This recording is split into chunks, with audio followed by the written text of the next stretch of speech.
Howdy, I'm the Chinese Zodiac Killer, another victim of the so called justice system.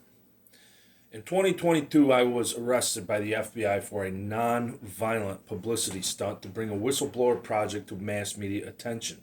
Now, once I found that the federal Justice Department statistically wins about 99% of all cases in history, and then realized that they could make me wait 5 years in a dungeon waiting to fight my case in a trial and could face a decade or more in prison if I fought to prove my innocence in a trial, I made the logical choice and pled guilty.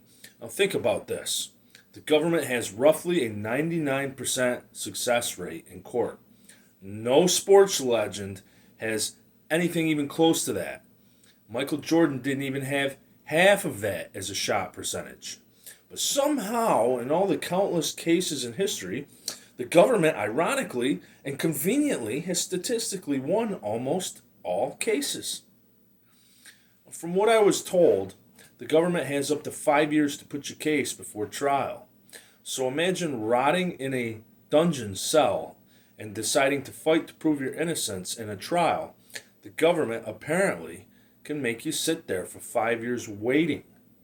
And if they think they will lose a trial, they could dismiss the charges at the end of the 5 year period and preserve the percentage of success on their behalf. Now, if a defendant refuses to plea bargain, the unwritten rule is that they will be sentenced to the maximum sentence if convicted, which in federal court is about a 99% probability.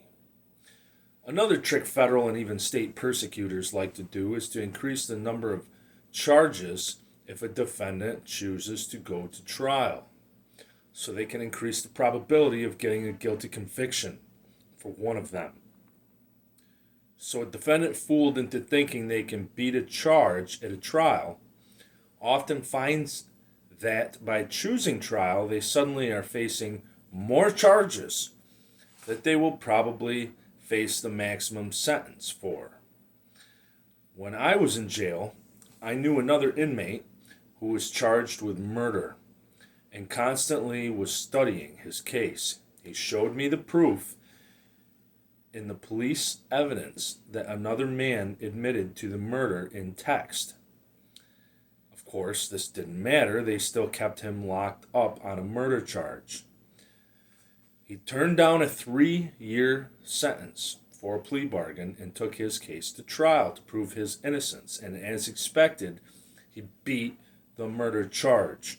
Unfortunately, because he fought for his innocence in trial and didn't play ball with the local persecutor, they gave him another charge at trial, something like conspiracy, and he was found guilty of this extra charge. And because people who take their cases to trial get punished and sentenced to the maximum penalty if they're found guilty, he was sentenced to 20 years. Of course, he was black. It's almost like persecutors save the extra charges they will think stick in case they go to trial, so they can ensure statistical victory in another way. In my own case, I made the conservative and wise decision to plead guilty to the government's narrative of what they said I said and did, which included wording they edited into my own material that I hadn't written. During this hearing, I had to sign a statement stating that I had not been coerced, blackmailed, or pressured into pleading guilty. This in itself is sketchy. If anyone ever makes you sign an official statement saying you weren't blackmailed, wouldn't you think that sounds like you were probably blackmailed? I even had to sign a statement saying that I wasn't pressured into signing the statement saying I wasn't pressured. Yes, seriously. Don't be fooled into thinking the justice system is anything but rigged and corrupt. Check out my past videos, some of which discuss content regarding my whistleblower project.